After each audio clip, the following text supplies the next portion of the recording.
Guys, ಈಗ ನಾನೇನು ಹೇಳ್ತೀನಲ್ಲ 5 ತಪ್ಪು. ಸೊ ಆ 5 ತಪ್ಪಲ್ಲಿ ನೀವು ಯಾವುದಾದ್ರೂ ಒಂದು ತಪ್ಪು ಮಾಡಿದ್ರೂ ಕೂಡ ನಿಮ್ಮ ಚಾನಲ್ ಏನಾಗುತ್ತೆ, ಶ್ಯಾಡೋ ಬ್ಯಾನ್ ಆಗೋ ಚಾನ್ಸಸ್ ಇರುತ್ತೆ. ನಿಮ್ಮ ಮಾನಿಟೈಸೇಷನ್ ಆಗಿದ್ರೆ ಡಿಸೇಬಲ್ ಆಗಿರೋ ಚಾನ್ಸಸ್ ಇರುತ್ತೆ. ಆ್ಯಂಡ್ ನಿಮ್ಮ ಚಾನಲ್ ಮಾನಿಟೈಸೇಷನ್ ಆಗಿಲ್ಲ ಅಂದರೆ ನೀವು ಮಾನಿಟೈಸೇಷನ್ಗೆ ಅಪ್ಲೈ ಮಾಡಬೇಕಿದ್ರೆ ರಿಜೆಕ್ಟ್ ಆಗಿಬಿಡುತ್ತೆ. ಸೊ ಯಾರೆಲ್ಲ ನ್ಯೂ ಯೂಟ್ಯೂಬರ್ಸ್ ಇದ್ದೀರಾ, ಹಳೆ ಯೂಟ್ಯೂಬರ್ಸ್ ಇದ್ದೀರಾ, ಸೊ ನೋಡ್ಕೊಳ್ಳಿ ವೀಡಿಯೋನ ಕರೆಕ್ಟಾಗಿ. ಸೊ 5 ಇಲ್ಲ, ನಾನು 5 ತಪ್ಪು ಮಾಡ್ತಿಲ್ಲ, ಯಾವುದಾದ್ರೂ ಒಂದು ತಪ್ಪು ಮಾಡಿದ್ದೀನಿ ಅಷ್ಟೇ ಅಂದ್ರೂ ಕೂಡ ನಿಮ್ದು ಏನಾಗ್ಬಿಡುತ್ತೆ, ಚಾನಲ್ ಮಾನಿಟೈಸೇಷನ್ ಆಗೋಲ್ಲ, ಡಿಮಾನಿಟೈಸೇಷನ್ ಆಗುತ್ತೆ, ಶ್ಯಾಡೋ ಬ್ಯಾನ್ ಆಗುತ್ತೆ, ಇಲ್ಲಾಂದರೆ ನಿಮ್ಮ ಚಾನಲ್ ಡಿಲೀಟ್ನೂ ಕೂಡ ಆಗಿಬಿಡುತ್ತೆ. ಓಕೆನಾ. ಸೊ ಡೀಟೇಲ್ಸಾಗಿ ನೋಡಿ ಅದು ಯಾವ್ಯಾವ ತಪ್ಪು. ಆ್ಯಂಡ್ ತುಂಬ ಜನ ನ್ಯೂ ಯೂಟ್ಯೂಬರ್ಸು ಇರ್ತೀರ, ಜಾಯ್ನ್ ಆಗಿರ್ತೀರ, ಅವ್ರಿಗೆ ಗೊತ್ತಿರಲ್ಲ.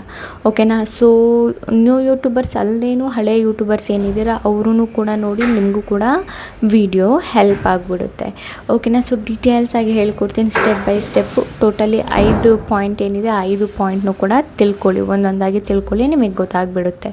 ಓಕೆನಾ. ಕರೆಕ್ಟಾಗಿ ನೋಡ್ಕೊಳ್ಳಿ. ಆಮೇಲೆ ಮುಂದಕ್ಕೆ ಹೋಗಿ ನೀವು ಫೀಲ್ ಮಾಡೋದಕ್ಕೆ ಇವಾಗಲೇ ವಿಡಿಯೋ ನೋಡಿಕೊಂಡು ನೀವೇನಾದರೂ ತಪ್ಪು ಮಾಡ್ತಿದ್ರೆ ಅದನ್ನು ಸುಧಾರ ಮಾಡ್ಕೊಳ್ಳಿ. ಓಕೆನಾ ಗೈಸ್. ಸೊ ಬನ್ನಿ ಗೈಸ್, ವಿಡಿಯೋ ಸ್ಟಾರ್ಟ್ ಮಾಡೋಕ್ಕಿಂತ ಮುಂಚೆ ಅವತ್ತಿನ ಕಮೆಂಟ್ ವಿನರ್ ಬಂದುಬಿಟ್ಟು ಇವರು ನಾನು ಸ್ಕ್ರೀನ್ಶಾಟ್ನ ಹಾಕಿದ್ದೀನಲ್ಲ, ಸೊ ಇವ್ರ ಚಾನಲ್ಗೆ ಹೋಗ್ಬಿಟ್ಟು ಫುಲ್ ಸಪೋರ್ಟ್ನ ಮಾಡಿ ಒಂದು ಸಬ್ಸ್ಕ್ರೈಬ್ ಮಾಡ್ಕೊಳ್ಳಿ. ಈ ಥರ ನಿಮ್ಮ ಚಾನಲ್ನ ಪ್ರಮೋಷನ್ ಮಾಡಬೇಕಂದ್ರೆ ಏನಾದರೂ ಒಂದು ಕಮೆಂಟ್ ಮಾಡಿ, ಇದರ ಜೊತೆಗೆ ನಮ್ಮ ಚಾನಲ್ನ ಕೂಡ ಸಬ್ಸ್ಕ್ರೈಬ್ ಮಾಡ್ಕೊಳ್ಳಿ. ಓಕೆನಾ ಗೈಸ್. ಸೊ ಬನ್ನಿ ಗೈಸ್, ಸ್ವಲ್ಪ ಟೈಮ್ ವೇಸ್ಟ್ ಮಾಡಿದೆ, ವೀಡಿಯೋನ ಸ್ಟಾರ್ಟ್ ಮಾಡೋಣ. ಸೊ ಗೈಸ್, ಮೊದಲನೇ ಪಾಯಿಂಟ್ ಬಗ್ಗೆ ನಾವು ಮಾತಾಡೋದಾದರೆ ತುಂಬ ಜನ ತಪ್ಪು ಮಾಡ್ತೀರಾ. ಆ್ಯಂಡ್ ನ್ಯೂ ಯೂಟ್ಯೂಬರ್ಸ್ ಅಂತೂ ಮಾಡೇ ಮಾಡ್ತೀರಾ. ಯಾಕಂದರೆ ಅವ್ರಿಗೆ ಗೊತ್ತಿರಲ್ಲ, ನ್ಯೂ ಜಾಯ್ನಿಂಗ್ ಆಗಿರ್ತಾರೆ, ಗೊತ್ತಿರಲ್ಲ ಏನು ಎತ್ತಾ, ಹಿಂಗೆಲ್ಲ ಆಗುತ್ತಾ ಹಂಗೆಲ್ಲ ಆಗುತ್ತಾ ಅಂದ್ಬಿಟ್ಟು. ಏನಂದರೆ ಮೊದಲನೇ ತಪ್ಪು ಮಾಡೋದು, ಒಂದು ವೀಡಿಯೋನ ಅಪ್ಲೋಡ್ ಮಾಡೋದು. ಓಕೆನಾ. ಅವ್ರಿಗೆ ಗೊತ್ತಿಲ್ಲದೆ 1-2 ಚಾನಲ್ ಮಾಡ್ಕೊಂಡಿರ್ತಾರೆ. 2 ಚಾನಲ್ ಮಾಡ್ಕೊಂಡಾದ್ಮೇಲೆ ಏನು ಮಾಡ್ತಾರೆ, ಒಂದು ಚಾನಲಲ್ಲಿ ವೀಡಿಯೋ ಹಾಕ್ತಾರೆ, ಮತ್ತು ಅದೇ ವೀಡಿಯೋ ತಗೊಂಡೋಗಿ ಇನ್ನೊಂದು ಚಾನಲಲ್ಲಿ ಹಾಕ್ಬಿಡ್ತಾರೆ. ಸೊ ಇದರಿಂದ ಏನಾಗುತ್ತೆ, ನಿಮ್ಮದು ರಿವ್ಯೂಸ್ ಕಾಂಟೆಂಟ್ ಬರುತ್ತೆ. ಅದರ ಜೊತೆಗೆ ನಿಮ್ಮ ಚಾನಲ್ ಏನಾದರೂ ಮಾನಿಟೈಸೇಷನ್ ಆಗಿದ್ದರೆ, ಯಾರೆಲ್ಲ ಹಳೆ ಯೂಟ್ಯೂಬರ್ಸ್ ಇದ್ದೀರಾ, ಕೆಲವೊಬ್ಬರು ಹಳೆ ಯೂಟ್ಯೂಬರ್ಸ್ ಏನು ಮಾಡ್ತಾರೆ ಅಂದರೆ ಲೈಕ್ ಅಪ್ಲೋಡ್ ಮಾಡ್ತಾರೆ. ಒಂದು ವೀಡಿಯೋ ಹಾಕಿರ್ತಾರೆ, ತುಂಬ ಒಂದು 6 ಮಂತ್ ಮುಂಚೆ ಒಂದು ವೀಡಿಯೋನ ಹಾಕಿರ್ತಾರೆ, ಅದೇ ವೀಡಿಯೋನ ಡೌನ್ಲೋಡ್ ಮಾಡಿಬಿಟ್ಟು ಮತ್ತೆ ಅಪ್ಲೋಡ್ ಮಾಡ್ತಾರೆ. ಇದು ಹಳೆ ಯೂಟ್ಯೂಬರ್ಸ್ ಮಾಡೋದು.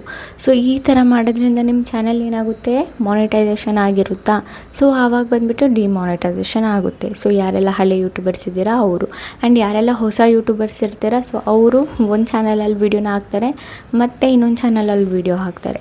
ಸೊ ಇನ್ನೊಂದು ಏನು ಮಾಡ್ತಾರೆ, ಆ ವೀಡಿಯೋನ ಡಿಲೀಟ್ ಮಾಡಿಬಿಟ್ಟು ಮತ್ತೆ ಅಪ್ಲೋಡ್ ಮಾಡ್ತಾರೆ. ಸೊ ಇದರಿಂದ ನಿಮ್ಗೆ ಏನು ಪ್ರಾಬ್ಲಮ್ ಆಗುತ್ತೆ ಅಂದರೆ, ರಿವ್ಯೂಸ್ ಕಾಂಟೆಂಟ್ ಪ್ರಾಬ್ಲಮ್ ಆಗುತ್ತೆ, ಮಾನಿಟೈಸೇಷನ್ ರಿಜೆಕ್ಷನ್ ಆಗುತ್ತೆ, ಚಾನಲ್ ಡಿಮಾನಿಟೈಸೇಷನ್ ಆಗಿಬಿಡುತ್ತೆ. ಓಕೆನಾ. ಸೊ ಮೇಯ್ನಾಗಿ ಮೊದಲನೇ ತಪ್ಪು ನೀವು ಮಾಡ್ತಾ ಇದ್ದೀರಲ್ಲ, ಸೊ ಅದು ತಪ್ಪು ನಿಲ್ಲಿಸಿ. ಸೊ ಮಾಡಬೇಡಿ, ಅಪ್ಲೋಡ್ ಮಾಡಬೇಡಿ. ಆ್ಯಂಡ್ ಇನ್ನೊಂದು ಏನಂದರೆ, ಬೇರೆ ಅವ್ರು ಏನಾದರೂ ವೀಡಿಯೋ ಹಾಕಿದರೆ ಯೂಟ್ಯೂಬಲ್ಲಿ ಅದನ್ನು ಡೌನ್ಲೋಡ್ ಮಾಡಿಬಿಟ್ಟು ನಿಮ್ಮ ಚಾನಲಲ್ಲಿ ಹಾಕ್ಕೋಬೇಡಿ. ಓಕೆನಾ. ಸೊ ನಾನೇನು ಹೇಳ್ತೀನಿ ಅಂದರೆ, ನಿಮ್ಮದು ಒರಿಜಿನಲ್ ಕಂಟೆಂಟ್ ಇರಬೇಕು, ಒರಿಜಿನಲ್ ಆಗಿ ನೀವು ಕೆಲಸ ಮಾಡಬೇಕು, ರಿಯಲ್ ಆಗಿರಬೇಕು. ಬೇರೆಯವ್ರದ್ದು ತಂದೆಲ್ಲ ಹಾಕಕ್ಕೆ ಹೋಗಬೇಡಿ. ಸೊ ಇದರಿಂದ ನಿಮಗೆ ಪ್ರಾಬ್ಲಮ್ ಆಗುತ್ತೆ, ರಿವ್ಯೂಸ್ ಕಂಟೆಂಟ್ ಬರುತ್ತೆ. ಸೊ ಅದರಿಂದ ನಿಮ್ಮ ಚಾನಲ್ ಕೂಡ ಮಾನಿಟೈಸೇಷನ್ ಆಗೋಲ್ಲ. ಸೊ ನೀವು ಕಷ್ಟಪಟ್ಟು ವೇಸ್ಟ್ ಆಗಿಬಿಡುತ್ತೆ. ಸೊ ಆದಷ್ಟು ಬಂದುಬಿಟ್ಟು ರಿವ್ಯೂಸ್ ಕಂಟೆಂಟ್ನ ಅಪ್ಲೋಡ್ ಮಾಡಬೇಡಿ. ರಿವ್ಯೂಸ್ ಕಂಟೆಂಟ್ ಅಂದರೆ ಲೈಕ್ ಒಂದೇ ವೀಡಿಯೋನ ಅಪ್ಲೋಡ್ ಮಾಡೋದು ಯೂಟ್ಯೂಬಲ್ಲಿ, ಅದು ನಿಮ್ಮದೇ ಆಗಿರಲಿ ಬೇರೆಯವ್ರದ್ದು ಆಗಿರಲಿ, ಯಾವುದೇ ಕಂಡೀಷನಲ್ಲೂ ನೀವು ವೀಡಿಯೋನ ಅಪ್ಲೋಡ್ ಮಾಡಬಾರ್ದು. ಓಕೆನಾ ಗೈಸ್. ಸೊ ಅದಾದಮೇಲೆ ಎರಡನೇ ಪಾಯಿಂಟ್ ಬಗ್ಗೆ ನಾವು ಮಾತಾಡೋದಾದರೆ, ಡೋಂಟ್ ಲೂಸ್ ಕನ್ಸಿಸ್ಟೆನ್ಸಿ. ಇದು ಬಂದುಬಿಟ್ಟು ತುಂಬ ಜನ ಮಾಡ್ತೀರಾ. ಓಕೆನಾ. ತುಂಬ ಅಂದರೆ ಈಗ ಹೊಸ ಯೂಟ್ಯೂಬರ್ಸ್ ಯಾರೆಲ್ಲ ಇರ್ತೀರ ಅವರು ಯಾರಿಗಾದ್ರೂ ನೋಡಿಬಿಟ್ಟು ಇನ್ಸ್ಪೈರ್ ಆಗಿ ಬಂದಿರ್ತಾರೆ ಯೂಟ್ಯೂಬಲ್ಲಿ ಅಂದ್ಕೊಳ್ಳಿ, ನ್ಯೂ ಯೂಟ್ಯೂಬರ್ಸು. ಸೊ ಅವ್ರು ಏನು ಮಾಡ್ತಾರೆ, ಇವ್ರದ್ದು ಇಷ್ಟು ವ್ಯೂಸ್ ಬರ್ತಾ ಇದೆ, ಸೊ ನಾನೇನು ಮಾಡ್ತೀನಿ, ನಾನು ಒಂದು ಚಾನಲ್ ಮಾಡ್ಕೊತೀನಿ, ಆ್ಯಂಡ್ ನಾನು ಕೂಡ ಇವತ್ತಿಂದ ವೀಡಿಯೋ ಮಾಡಿ ಹಾಕಿಬಿಟ್ಟು ಸ್ಟಾರ್ಟ್ ಮಾಡ್ತೀನಿ ಅಂತ. ಸೊ ಅವ್ರು ವೀಡಿಯೋ ಹಾಕಿದಾಗ ಅವ್ರಿಗೆ ಅಷ್ಟು ವ್ಯೂಸ್ ಸಿಗಲ್ಲ. ಅವ್ರೇನು ಮಾಡ್ತಾರೆ, ಒಂಥರ ಡಿಮೋಟಿವೇಷನ್ ಆಗಿಬಿಟ್ಟು ಏನು ಮಾಡ್ತಾರೆ, ಅವರು ವೀಡಿಯೋ ಮಾಡಲ್ಲ, ಒಂದು ತಿಂಗಳಿಗೆ ಗ್ಯಾಪ್ ಕೊಟ್ಬಿಡ್ತಾರೆ. ಅದಾದಮೇಲೆ ಮತ್ತೆ ಒಂದು ತಿಂಗಳಾದಮೇಲೆ ಇನ್ನೂ ಒಬ್ಬರನ್ನ ನೋಡ್ತಾರಾ, ಅವರಿಂದ ಇನ್ಸ್ಪೈರ್ ಆಗ್ತಾರ, ಮತ್ತೆ ಬರ್ತಾರೆ, ಮತ್ತೆ ವೀಡಿಯೋಸ್ ಮಾಡ್ತಾರೆ. ಸೊ ಏನಾಯಿತು, ಕನ್ಸಿಸ್ಟೆನ್ಸಿ ಹೋಯ್ತಾ ನಿಮ್ಮದು. ಸೊ ಈ ಕಂಡೀಷನಲ್ಲಿ ಏನಾಗುತ್ತೆ ಬಂದುಬಿಟ್ಟು ನಿಮ್ಮದು, ಈ ಕಂಡೀಷನಲ್ಲಿ ಅಲ್ಗೋರಿದಮ್ ಕನ್ಫ್ಯೂಸ್ ಆಗಿಬಿಡುತ್ತೆ. ಓಕೆನಾ. ಸೊ ಆ್ಯಕ್ಚುಲಾಗಿ ನೀವು ಬಂದುಬಿಟ್ಟು ಏನು ಮಾಡ್ತಾ ಇದ್ದೀರಾ, ನಿಮ್ಮ ಚಾನಲಲ್ಲಿ ಏನಾಗ್ತಿದೆ ಅಂದ್ಬಿಟ್ಟು ಅಲ್ಗೋರಿದಮ್ ಕನ್ಫ್ಯೂಸ್ ಆಗಿಬಿಡುತ್ತೆ. ಇದ್ರ ಜೊತೆಗೆ ಸಬ್ಸ್ಕ್ರೈಬರ್ಸ್ ಇನ್ಆ್ಯಕ್ಟಿವ್ ಆಗಿಬಿಡುತ್ತೆ. ಸೊ ಏನು ಸಬ್ಸ್ಕ್ರೈಬರ್ಸ್ ನೀವು ಗೇನ್ ಮಾಡಿರ್ತೀರಲ್ವ, ಸೊ ಅದು ಬಂದುಬಿಟ್ಟು ಇನ್ಆ್ಯಕ್ಟಿವ್ ಆಗಿಬಿಡ್ತಾರೆ. ಮಾಡಿಬಿಡ್ತಾರೆ. ಅಂದರೆ ನಿಮಗೆ ವ್ಯೂಸ್ ಬರಲ್ಲ, ಹೋಗ್ತಾ ಹೋಗ್ತಾ ವ್ಯೂಸ್ನು ಬಂದುಬಿಟ್ಟು ನಿಮ್ಮದು ಫುಲ್ಲು ಡೌನ್ ಆಗಿಬಿಡುತ್ತೆ. ಸೊ ಏನಂದರೆ ತುಂಬ ಜನ ಬಂದುಬಿಟ್ಟು ಇದೇ ಮಾಡೋದು. ಸೊ ನ್ಯೂ ಯೂಟ್ಯೂಬರ್ಸ್ ಆಗಲಿ ಹಳೆ ಯೂಟ್ಯೂಬರ್ಸ್ನೂ ಕೂಡ ಮಾಡ್ತಾರೆ. ಈಗ ಅಂದ್ಕೊಳ್ಳಿ ವೀಡಿಯೋ ಏನಿದೆ ಮಾಡ್ತಾ ಇದ್ದೀರಾ ಅಂದ್ಕೊಳ್ಳಿ, ಓಕೆನಾ. ಅವ್ರು ಏನು ಮಾಡ್ತಾರೆ, ಗ್ಯಾಪ್ ಬಿಟ್ಟು ವೀಡಿಯೋಸ್ನ ಮಾಡ್ತಾರೆ. ಲೈಕ್ ಒಂದೊಂದು ಸಲ 15 ಡೇಸ್ ಮಾಡಿಬಿಡ್ತಾರೆ, ಒಂದೊಂದು ಸಲ 1 ವೀಕ್ ಗ್ಯಾಪ್ ಕೊಟ್ಬಿಡ್ತಾರೆ. ಬಟ್ ನಿಮಗೆ ಈ ಥರ ಗ್ಯಾಪ್ಸ್ಗಳು ಕೊಡೋ ಹಾಗಿಲ್ಲ. ಯೂಟ್ಯೂಬ್ ಏನು ಹೇಳುತ್ತೆ, ನೀವು ಡೈಲಿ ವೀಡಿಯೋ ಅಪ್ಲೋಡ್ ಮಾಡಿಲ್ಲ ಅಂದರೂ ಪರವಾಗಿಲ್ಲ, ಒಂದು ಪ್ಯಾಟ್ರನಲ್ಲಿ ವೀಡಿಯೋ ಅಪ್ಲೋಡ್ ಮಾಡಿ. ಒಂದು ಪ್ಯಾಟ್ರನ್ ಅಂದರೆ ಲೈಕ್ ಅಂದ್ಕೊಳ್ಳಿ ಡೈಲಿ ವೀಡಿಯೋ ಅಪ್ಲೋಡ್ ಮಾಡ್ತಿದ್ರೆ ಡೈಲಿ ವೀಡಿಯೋ ಅಂದರೆ ಡೈಲಿ ವೀಡಿಯೋ ಬಂದುಬಿಟ್ಟು ಮಾಡಬೇಡಿ. ಕಂಫರ್ಟಬಲ್ ಇದ್ದೀರಾ, ನೀವು ಡೈಲಿ ವೀಡಿಯೋ ಮಾಡಬೇಕಾ, ಸೊ ಮಾಡಿ. ಇದೊಂದಾಯಿತು ಒಂದು ಪ್ಯಾಟ್ರನ್. ಇನ್ನೊಂದು ಒಂದಿನ ಬಿಟ್ಟು ಒಂದಿನ ವೀಡಿಯೋನ ಅಪ್ಲೋಡ್ ಮಾಡೋದು. ಇದೇ ಥರ ಬಂದುಬಿಟ್ಟು ಕಂಟಿಸ್ಟೆನ್ಸ್ ಆಗಿ ಒಂದಿನ ಬಿಟ್ಟು ಒಂದಿನ ವೀಡಿಯೋ ಬಂದಿರಬೇಕು ನಿಮ್ಮದು. ಒಂದಿನ ಬಿಟ್ಟು ದಿನ ವೀಡಿಯೋನ ಅಪ್ಲೋಡ್ ಮಾಡಬೇಕು. ಅದಲ್ಲದೆ 1 ವೀಕಿಗೆ ಒಂದು ಸಲ ವೀಡಿಯೋನ ಅಪ್ಲೋಡ್ ಮಾಡ್ತಾ ಇದ್ದೀರಾ, ಸೊ 1 ವೀಕಿಗೆ ಒಂದು ಸಲ ನಿಮ್ಮದು ವೀಡಿಯೋ ಏನಿದೆ ಅದು ಬಂದುಬಿಡಬೇಕು. ಸೊ ವೀಡಿಯೋನ ಅಪ್ಲೋಡ್ ಮಾಡಿಬಿಡಬೇಕು. ಸೊ ಯೂಟ್ಯೂಬ್ ಇದು ಹೇಳಲ್ಲ ನೀವು ಡೈಲಿ ವೀಡಿಯೋನ ಅಪ್ಲೋಡ್ ಮಾಡಿ ಅಂತ, ಒಂದು ಪ್ಯಾಟರ್ನಲ್ಲಿ ಅಪ್ಲೋಡ್ ಮಾಡಿ ಅಂತ ಹೇಳುತ್ತೆ. ಬಟ್ ನೀವೇನು ಮಾಡ್ತೀರಾ, ಇಲ್ಲಿ ಬಂದುಬಿಟ್ಟು ಕಂಟಿಸ್ಟೆನ್ಸಿನೇ ಮಾಡಲ್ಲ, ಮೈಂಟೈನ್ ಮಾಡಲ್ಲ. ಅದು ಬೇರೆಯವ್ರನ್ನ ನೋಡಿ ಬಂದಿರ್ತೀರಾ, ಸೊ ಅವರಿಗೆ ಏನು ರಿಸಲ್ಟ್ ಸಿಕ್ಕಿಲ್ವಾ, ಸೊ ಬಿಟ್ಟು ಹೋಗಿಬಿಡ್ತಾರೆ ಯೂಟ್ಯೂಬ್ನ. ಆ್ಯಂಡ್ ಮತ್ತೆ ವಾಪಸ್ ಬರ್ತಾರೆ, ಮತ್ತೆ ಯೂಟ್ಯೂಬ್ ಮಾಡ್ತಾರೆ, ಮತ್ತೆ ಅವ್ರಿಗೆ ರಿಸಲ್ಟ್ ಸಿಕ್ಕಿಲ್ವಾ ಮತ್ತೆ ಬಿಟ್ಟು ಹೋಗ್ತಾರೆ. ಸೊ ಈ ಥರ ಮಾಡೋ ಹಾಗಿಲ್ಲ. ನೀವು ಡೈಲಿ ಹೆಂಗೆ ಕೆಲ್ಸಕ್ಕೆ ಹೋಗ್ತೀರಾ, ಆಫೀಸ್ಗೆ ಹೋಗ್ತಿರಲ್ಲ, ಬೇರೆ ಏನಾದರೂ ಕೆಲಸಕ್ಕೆ ಹೋಗ್ತಿರಲ್ವ, ಡೈಲಿ ಹೋಗ್ತಿರಲ್ವ, ಸೇಮ್ ಅದೇ ಥರ ನಿಮಗೂ ಡೈಲಿ ವೀಡಿಯೋಸ್ಗಳನ್ನ ಅಪ್ಲೋಡ್ ಮಾಡಬೇಕು, ಓಕೆನಾ. ಸೊ ಇದಾಯಿತು 2ನೇ ಪಾಯಿಂಟು. ಸೊ ಕಂಟಿಸ್ಟೆನ್ಸ್ ಆಗಿ ರೆಗ್ಯುಲರ್ ಆಗಿರಿ, ಆವಾಗ ಬಂದುಬಿಟ್ಟು ನಿಮಗೆ ಏನೇ ಪ್ರಾಬ್ಲಮ್ ಆಗೋಲ್ಲ. ನಿಮ್ಮ ಸಬ್ಸ್ಕ್ರೈಬರ್ಸು ಆಕ್ಟಿವ್ ಇರ್ತಾರೆ, ನಿಮಗೆ ವ್ಯೂಸ್ನು ಬರೋದಕ್ಕೆ ಸ್ಟಾರ್ಟ್ ಆಗುತ್ತೆ, ಓಕೆನಾ. ಅದಾದಮೇಲೆ ನಾವು 3ನೇ ಪಾಯಿಂಟ್ ಬಗ್ಗೆ ಮಾತಾಡೋದಾದರೆ ಏನಂದರೆ ನೋ ಫೋಕಸ್ ಸೇಮ್ ನೀಚ್, ಓಕೆನಾ. ಸೊ ತುಂಬ ಜನ ಇದು ಮಾಡ್ತೀರಾ ತಪ್ಪು. ಸೊ ನಾನು ಬಂದುಬಿಟ್ಟು ನೋಡಿದ್ದೀನಿ ತುಂಬ ಜನ ತಪ್ಪು ಮಾಡೋದು. ಸೊ ಇದು ಬಂದುಬಿಟ್ಟು ನೀವು ತಪ್ಪು ಮಾಡಬಾರ್ದು. ಈ ತಪ್ಪು ಏನು ತಪ್ಪಂದರೆ ಲೈಕ್ ನೋ ಫೋಕಸ್ ಸೇಮ್ ನೀಚಸ್ ಅಂದರೆ ತುಂಬ ಜನ ಬಂದುಬಿಟ್ಟು ಈಗ ಅಂದ್ಕೊಳ್ಳಿ ಒಂದು ವೀಡಿಯೋ ಮಾಡಿರ್ತೀರ, ಒಂದು ಇದರಲ್ಲಿ ಕಾಮಿಡಿ ವೀಡಿಯೋ ಮಾಡಿರ್ತೀರ ಅಂದ್ಕೊಳ್ಳಿ.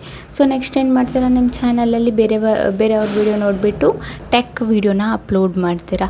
ಅದಾದಮೇಲೆ ಏನು ಮಾಡ್ತೀರಾ, ಟೆಕ್ ವೀಡಿಯೋದಲ್ಲೂ ವ್ಯೂಸ್ ಬರ್ತಾ ಅಲ್ವಾ ಅಂತ ಅಂದ್ಬಿಟ್ಟು ನೀವೇನು ಮಾಡ್ತೀರಾ, ಎಂಟರ್ಟೈನ್ಮೆಂಟಲ್ಲೂ ವೀಡಿಯೋನ ಅಪ್ಲೋಡ್ ಮಾಡ್ತೀರಾ. ಅದರಲ್ಲೂ ನಿಮಗೆ ವ್ಯೂಸ್ ಸಿಗಲಿಲ್ವಾ, ಬೇರೆಯವ್ರದ್ದು ನೋಡ್ತೀರಾ, ಕುಕ್ಕಿಂಗ್ ಮಾಡಿಬಿಡ್ತೀರಾ. ಸೊ ಕುಕ್ಕಿಂಗಲ್ಲೂ ಸಿಗಲಿಲ್ವಾ, ವ್ಲಾಗಿಂಗ್ ಮಾಡಿಬಿಡ್ತೀರಾ. ಸೊ ಎಲ್ಲನೂ ಬಂದುಬಿಟ್ಟು ಮಿಕ್ಸಪ್ ಮಾಡಿಟ್ಟಿರ್ತೀರ, ಓಕೆನಾ. ಸೊ ಇದು ಮಾಡೋದು ನಿಲ್ಲಿಸಿ. ಈಗ ಸ್ಟಾರ್ಟಿಂಗಲ್ಲಿ ನೀವೇನಾದರೂ ಎಲ್ಲನೂ ಎಕ್ಸ್ಪೈರಿಮೆಂಟ್ ಮಾಡ್ತಿದ್ರೆ ಓಕೆ, ನೋ ಪ್ರಾಬ್ಲಮ್. 1-2-3 ಸಲ ನೀವು ವೀಡಿಯೋ ಹಾಕ್ಬಿಟ್ಟು ನೋಡಿ ಎಕ್ಸ್ಪೈರಿಮೆಂಟ್ ಮಾಡಿ. ಬಟ್ ಇದೇ ಬಂದುಬಿಟ್ಟು ನೀವು ಲಾಂಗ್ ಟರ್ಮ್ವರೆಗೂ ಬಂದುಬಿಟ್ಟು ಏನಾದರೂ ವೀಡಿಯೋಸ್ ಮಾಡ್ತಾಯಿದ್ರೆ ಎಲ್ಲ ಮಿಕ್ಸಪ್ ಮಾಡ್ಕೊಂಡು ಬರ್ತಾಯಿದ್ರೆ ಏನಾಗುತ್ತೆ, ನಿಮ್ಮದು ವ್ಯೂಸ್ ಬರುತ್ತೆ, ಬಟ್ ಮುಂದಕ್ಕೆ ಹೋಗಿ ನಿಮ್ಮ ಚಾನೆಲ್ ಬಂದುಬಿಟ್ಟು ಡೆಡ್ ಆಗಿಬಿಡುತ್ತೆ, ಓಕೆನಾ. ಯೂಟ್ಯೂಬಿಗೆ ಆ್ಯಕ್ಚುಲಾಗಿ ಗೊತ್ತಾಗಲ್ಲ ನಿಮ್ಮದು ಏನು ವೀಡಿಯೋ ನೀವು ಹಾಕ್ತಿರಲ್ಲ ಆ್ಯಕ್ಚುಲಾಗಿ ಯಾವುದು ಕ್ಯಾಟಗರಿ ನಿಮ್ಮದು, ಯಾವ ಆಡಿಯನ್ಸ್ ಹತ್ರ ನಾವು ಕಳಿಸ್ಬೇಕು ನಿಮ್ಮದು ವೀಡಿಯೋದು ಇಂಪ್ರೆಷನ್ನು. ಸೊ ಇದು ಎಲ್ಲ ಯಾವುದೂ ಗೊತ್ತಾಗಲ್ಲ. ಸೊ ಇದರಿಂದ ಏನಾಗುತ್ತೆ, ನಿಮ್ಮದು ಚಾನೆಲ್ ಡೆಡ್ ಆಗೋ ಚಾನ್ಸಸ್ 100% ಇರುತ್ತೆ. ಸೊ ಆದಷ್ಟು ಬಂದುಬಿಟ್ಟು ಒಂದು ನೀಚನ್ನ ಹಿಡ್ಕೊಂಡು ಕೆಲಸ ಮಾಡೋದಕ್ಕೆ ಸ್ಟಾರ್ಟ್ ಮಾಡಿ, ಓಕೆನಾಗೆ. ಸೊ ಅದಾದಮೇಲೆ ಇನ್ನೊಂದು ಬಂದುಬಿಟ್ಟು ಇದಾಯಿತು ನಮ್ಮದು 4ನೇದು ಪಾಯಿಂಟು ಆಯ್ತು, 3ನೇದು ಪಾಯಿಂಟು. ಸೊ ನಾವು 4ನೇದು ಪಾಯಿಂಟ್ ಬಗ್ಗೆ ಮಾತಾಡೋದಾದರೆ ಝೀರೋ ಎನರ್ಜಿ ಥಂಬ್ನೇಲ್ ಮತ್ತು ಟೈಟಲು. ತುಂಬ ಜನ ಬಂದುಬಿಟ್ಟು ಇದನ್ನು ಇಗ್ನೋರ್ ಮಾಡ್ತೀರಾ. ಸೊ ಇಗ್ನೋರ್ ಮಾಡಬೇಡಿ. ನಾನು ತುಂಬ ವೀಡಿಯೋಸಲ್ಲಿ ಹೇಳಿರ್ತೀನಿ, ಸ್ಟಾರ್ಟಿಂಗಲ್ಲಿ ಇದ್ದಿದ್ದರೆ ನಿಮ್ಮದು ಎಷ್ಟೇ ವೀಡಿಯೋ ಚೆನ್ನಾಗಿದ್ರೂ ಪರವಾಗಿಲ್ಲ, ಓಕೆನಾ. ಈಗ ನೀವು ತುಂಬ ಚೆನ್ನಾಗಿ ವೀಡಿಯೋ ಮಾಡಿದ್ದೀರ, ನೋಡಿದವ್ರು ಬಂದುಬಿಟ್ಟು ವೀಡಿಯೋನ ಬಿಟ್ಟೇ ಹೋಗಲ್ಲ ಅರ್ಧದಲ್ಲಿ, ಅಷ್ಟು ಚೆನ್ನಾಗಿದೆ ವೀಡಿಯೋ ಅಂದರೆ. ಬಟ್ ಇದಕ್ಕೆ ಕ್ಲಿಕ್ಸ್ ಬರಬೇಕಲ್ವ, ವೀಡಿಯೋನ ಓಪನ್ ಮಾಡಿ ನೋಡಬೇಕಲ್ವ. ಸೊ ವೀಡಿಯೋನ ಓಪನ್ ಮಾಡಿ ನೋಡಬೇಕಂದ್ರೆ ನಮ್ಮದು ಏನಿರಬೇಕು, ನಮ್ಮದು ಬಂದುಬಿಟ್ಟು ಥಂಬ್ನೇಲ್ ಏನಿದೆ ಅದು ವೀಕ್ ಇರಬಾರ್ದು, ಓಕೆನಾ. ಥಂಬ್ನೇಲ್ ಬಂದುಬಿಟ್ಟು ಚೆನ್ನಾಗಿರಬೇಕು. ಅದಾದಮೇಲೆ ಟೈಟಲು ಅಷ್ಟೇ, ವಿಡಿಯೋ ರಿಲೇಟೆಡು ಕ್ಲಿಕ್ ಬೈ ಟೈಟಲ್ನೂ ಇರಬೇಕು. ಆವಾಗ ಆಡಿಯನ್ಸ್ ಬಂದುಬಿಟ್ಟು ಕ್ಲಿಕ್ ಮಾಡ್ತಾರೆ, ಆವಾಗ ಏನಾಗುತ್ತೆ, ನಿಮ್ಮ ವಿಡಿಯೋಗೆ ವ್ಯೂಸ್ ಬರುತ್ತೆ. ಸೊ ಇಲ್ಲಿ ಮೇಯ್ನಾಗಿ ನಮ್ಮದು ಥಂಬ್ನೇಲೇ ಚೆನ್ನಾಗಿಲ್ಲ, ನಮ್ಮದು ಟೈಟಲೇ ಚೆನ್ನಾಗಿಲ್ಲ ಅಂದರೆ ಕ್ಲಿಕ್ ಮಾಡ್ತಾರೆ ಆಡಿಯನ್ಸ್ ಕ್ಲಿಕ್ ಮಾಡಲ್ಲ. ಸೊ ಇದರಿಂದ ಏನಾಗುತ್ತೆ, ನಿಮ್ಮದು CTR ಏನಿದೆ ಅದು ಲೋ ಆಗುತ್ತೆ. ಸೊ CTR ತುಂಬ ಕಡಿಮೆ ಆಗಿಬಿಡುತ್ತೆ. ಮತ್ತು ಹೋಗ್ತಾ ಹೋಗ್ತಾ ಇಂಪ್ರೆಷನ್ ಕೂಡ ನಿಮ್ಮದು ವೇಸ್ಟ್ ಆಗಿಬಿಡುತ್ತೆ. ಸೊ ಕ್ಲಿಕ್ಕೇ ಮಾಡ್ತಿಲ್ಲ ಅಂದರೆ ನಿಮ್ಮದು ಇಂಪ್ರೆಷನ್ ಹೋಗಿದ್ದು ವೇಸ್ಟೇ ಅಲ್ವಾ. 1,000 ಇಂಪ್ರೆಷನ್ ಹೋಗಿದೆ ಅಂದ್ಕೊಳ್ಳಿ, ಸೊ ಕ್ಲಿಕ್ಕೇ ಮಾಡಿಲ್ಲ ಆಡಿಯನ್ಸು. ಇದರಿಂದ ಏನಾಯಿತು, ನಿಮ್ಮ ಇಂಪ್ರೆಷನ್ನು ವೇಸ್ಟ್ ಆಯಿತಾ. ಅದಾದಮೇಲೆ ಏನಾಗುತ್ತೆ, ನಿಮ್ಮದು ವೀಡಿಯೋನು ಕೂಡ ಡ್ಯಾಡ್ ಆಗಿಬಿಡುತ್ತೆ. ಸೊ ಇಷ್ಟು ವ್ಯೂಸ್ ಬಂತು, 5 ವೀಡಿಯೋಗೆ ವ್ಯೂಸ್ ಬಂದುಬಿಟ್ಟು ನಿಂತೋಗ್ಬಿಡುತ್ತೆ. ಸೊ ನಿಮಗೇನು ಮಾಡಬೇಕು, ನಿಮಗೆ ಮೇಯ್ನಾಗಿ ಫೋಕಸ್ ಮಾಡಬೇಕು. ವೀಡಿಯೋದಲ್ಲಂತೂ ಫಸ್ಟೇ ಮಾಡಿರ್ತೀರ, ಬಟ್ ಆದ್ರೂ ಕೂಡ ನಿಮಗೆ ಥಂಬ್ನೇಲಲ್ಲಿ ಬಂದುಬಿಟ್ಟು ಮೇಯ್ನಾಗಿ ಫೋಕಸ್ ಮಾಡಬೇಕು. ಆ್ಯಂಡ್ ಅದ್ರ ಜೊತೆಗೆ ಟೈಟಲಲ್ಲೂ ಕೂಡ ಫೋಕಸ್ ಮಾಡಬೇಕು. ನೀವು ಯೋಚನೆ ಮಾಡಬೇಕು, ಏನು ಬರೆಯೋದು, ನಾನು ಏನು ಬರಿಬೇಕಂತ ಚೆನ್ನಾಗಿ ಯೋಚನೆ ಮಾಡಿ ಕ್ಲಿಕ್ ಬೈ ಟೈಟಲು ಮತ್ತು ಥಂಬ್ನೇಲ್ ಏನಿದೆ ಮಾಡ್ಕೊಳ್ಳಿ. ಓಕೆನಾ ಗೈಸ್. ಇದಾಯಿತು ನಮ್ಮದು 4ನೇದು ಪಾಯಿಂಟು. ಅದಾದಮೇಲೆ ನಾವು 5ನೇ ಪಾಯಿಂಟ್ ಬಗ್ಗೆ ಮಾತಾಡೋದಾದರೆ ಚಾನಲ್ ಅನಾಲಿಟಿಕ್ಸ್ನ ಇಗ್ನೋರ್ ಮಾಡೋದು. ತುಂಬ ಜನ ಇದನ್ನು ಮಾಡ್ತೀರಾ, ಚಾನೆಲ್ ಅನಾಲಿಟಿಕ್ಸ್ ಏನಿದೆ ಅದನ್ನು ಇಗ್ನೋರ್ ಮಾಡ್ತೀರಾ. YT ಸ್ಟುಡಿಯೋಗಂತ ಹೋಗ್ತೀರಾ, 100 ಸಲ ಹೋಗ್ತೀರಾ. ಓಕೆನಾ, ಕರೆಕ್ಟಾಗಿ ಹೇಳಿ, ತುಂಬ ಜನ ಎಷ್ಟು ಸಲ ಹೋಗ್ತೀರಾ YT ಸ್ಟುಡಿಯೋಗೆ, ವಿಸಿಟ್ ಮಾಡ್ತೀರಾ, ಏನೆಲ್ಲ ಚೆಕ್ ಮಾಡ್ತೀರಾ ಅಂತ. YT ಸ್ಟುಡಿಯೋಗಂತೂ ತುಂಬ ಜನ ಹೋಗ್ತೀರಾ. ಹೋಗ್ಬಿಟ್ಟು ಏನು ಮಾಡ್ತೀರಾ, ನಿಮ್ಮದು ವ್ಯೂಸ್ ಎಷ್ಟಾಗಿದೆ, ಸಬ್ಸ್ಕ್ರೈಬರ್ಸ್ ಎಷ್ಟಾಗಿದೆ, ವಾಚ್ ಟೈಮ್ ಎಷ್ಟಾಗಿದೆ, ಆ್ಯಂಡ್ ಮಾನಿಟೈಸೇಷನ್ ಆಗಿದ್ರೆ ಎಷ್ಟು ಅರ್ನಿಂಗ್ ಆಗಿದೆ, ಇದನ್ನು ಮಾತ್ರ ಚೆಕ್ ಮಾಡ್ತೀರಾ. ಬೇರೆ ಯಾವುದನ್ನು ಬಂದುಬಿಟ್ಟು ನೀವು ಚೆಕ್ ಮಾಡಲ್ಲ. ಬಟ್ ಮೇಯ್ನಾಗಿ ಬಂದುಬಿಟ್ಟು ನೀವು ಏನು ಚೆಕ್ ಮಾಡಬೇಕು ಅದು ಚೆಕ್ಕೇ ಮಾಡಲ್ಲ. ಈಗ ಅಂದ್ಕೊಳ್ಳಿ, ನಿಮ್ಮದು ವೀಡಿಯೋ ಹಾಕಿದ್ದೀರಾ ಅಂದ್ಕೊಳ್ಳಿ. ಸೊ ನೀವು ಏನು ಓಡಲ್ಲ ವೀಡಿಯೋ, ಅದನ್ನು ಒಂದು ಸಲ ಅಪ್ಲೋಡ್ ಮಾಡಿದ್ದೀರಾ, ಈಗ ನೆಕ್ಸ್ಟು ಹೊಸ ವೀಡಿಯೋನ ಅಪ್ಲೋಡ್ ಮಾಡಿದ್ದೀರಾ. ಬಟ್ ಈ ಹಳೆ ವೀಡಿಯೋ ಏನಿರುತ್ತೆ ಅದನ್ನು ನೀವು ನೋಡಲ್ಲ. ಕೆಳಗಡೆ ನಿನ್ನೆ ಅಪ್ಲೋಡ್ ಮಾಡಿರ್ತೀರಲ್ಲ, ಸೊ ಆ ವೀಡಿಯೋನ ನೋಡಲ್ಲ. ಎಷ್ಟೋ ವ್ಯೂಸ್ ಬಂದುಬಿಟ್ಟು ನಿಂತೋಗಿರುತ್ತೆ. ಬಟ್ ಆ ವಿಡಿಯೋ ಅನಾಲಿಟಿಕ್ಸಲ್ಲಿ ಹೋಗಿ ನೋಡಿದರೆ ಅದು ಗೊತ್ತಾಗುತ್ತೆ ನಮಗೆ. ಓಕೆನಾ, ಈ ಥರ ಚೇಂಜಸ್ ಮಾಡಬೇಕು, ಇದನ್ನು ಚೇಂಜಸ್ ಮಾಡಿ ಆವಾಗ ನಾನು ಬಂದುಬಿಟ್ಟು ಚೆನ್ನಾಗಿ ವ್ಯೂಸ್ ಬರುತ್ತೆ ನಿಮಗೆ ಅಂದ್ಬಿಟ್ಟು ಅನಾಲಿಟಿಕ್ಸ್ ಎಲ್ಲಿ ಎಲ್ಲ ಡಾಟಾ ಇರುತ್ತೆ ಎಲ್ಲನೂ ಹೇಳುತ್ತೆ. ಬಟ್ ನಾವು ಚೆಕ್ ಮಾಡಲ್ಲ, ನಾವು ಅದಕ್ಕೆ ಮತ್ತೆ ಏನು ಎಡಿಟ್ ಮಾಡಲ್ಲ, ಹಾಗೆ ಬಿಟ್ಬಿಡ್ತೀವಿ, ಹೆಂಗಿದೆ ಹಾಗೇ. ಸೊ ಈ ಥರ ಮಾಡಬಾರ್ದು. ನಮ್ಮದು ಹಳೆ ವೀಡಿಯೋ ಏನಿರುತ್ತೆ ಅದನ್ನು ಕೂಡ ನೋಡಿಬಿಟ್ಟು ನಮ್ಗೆ ಏನು ಮಾಡಬೇಕು, ಆ ವಿಡಿಯೋಸ್ನೂ ಕೂಡ ಏನು ತಪ್ಪಾಗಿದೆ, ಏನು ಮಿಸ್ಟೇಕ್ಸ್ ಆಗಿದೆ ನಮಗೆ ನೋಡಬೇಕು. CTR ಏನಾದರೂ ಕಮ್ಮಿ ಬರ್ತಿದ್ರೆ ಥಂಬ್ನೇಲ್ನ ಸರಿ ಮಾಡಬೇಕು, ಆ್ಯಂಡ್ ಟೈಟಲ್ನ ಸರಿ ಮಾಡಬೇಕು. ಬೇರೆ ಏನಾದರೂ ಕಮ್ಮಿ ಬರ್ತಾ ಇದ್ದರೆ ಅದನ್ನು ನೋಡಿಬಿಟ್ಟು ಸರಿ ಮಾಡಬೇಕು. ಓಕೆನಾ.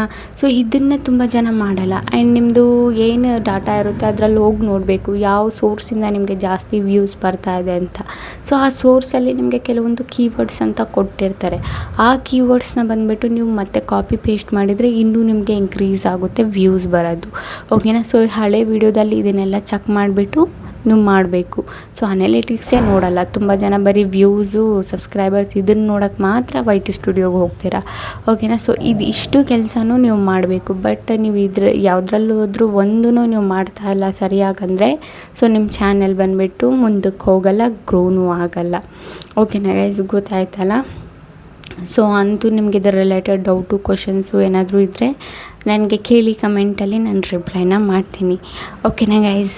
ಓಕೆ ಗೈಸ್, ಈಗ ವಿಡಿಯೋ ಇಷ್ಟ ಆಗಿದ್ರೆ like and comment and subscribe ಮಾಡ್ಕೊಳ್ಳಿ. ಇದೇ ಥರ ಇನ್ಫಾರ್ಮೇಟಿವ್ ವಿಡಿಯೋ ನಾನು ನೆಕ್ಸ್ಟ್ ಟೈಮ್ ತಗೊಬರ್ತೀನಿ. ಅಲ್ಲಿವರೆಗೂ ಬಾಯ್ ಗೈಸ್.